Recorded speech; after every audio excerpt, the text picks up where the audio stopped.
તો વાત કરીએ જામનગરની, તો જામનગર જિલ્લામાં છેલ્લા 3 દિવસથી પડી રહેલા છૂટાછવાયા વરસાદે ડેમોમાં નવા પાણીની આવક વધારી છે। ત્યારે જીવાદોરી સમાન રણજીત સાગર અને સાસોઈ ડેમ ફરી ઓવરફ્લો થયા છે।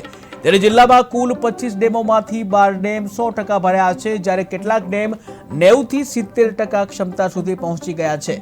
જો કે હજુ સુધી પણ જે વિજરખી, ફોફળ, ઉર અને જે કંકાવટી જેવા કેટલાક ડેમો છે તેના ઉપર જે પાણીની ક્ષમતા ઓછી છે। ત્યારે હાલ તો સિઝનમાં વરસાદ ઓછો પડવાથી જિલ્લામાં અડધા જેટલા ડેમો હજુ પણ પૂરતા પ્રમાણમાં ભરાવાના બાકી છે। ત્યારે હાલ તો જામનગરના 2 ડેમ ઓવરફ્લો થવાની ઘટના સામે આવી છે। જામનગર જિલ્લામાં અત્યારે વરસાદ શરૂ છે અને જામનગર જિલ્લાના જે 25 ડેમો છે એ 25 ડેમો પૈકીના 12 ડેમો છે એ 100% ભરાયેલા છે। 3 ડેમો છે એ 90% થી ઉપર ભરાયેલા છે।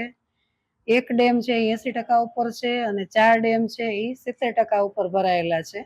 એટલે 20 ડેમમાં પાણીની આવક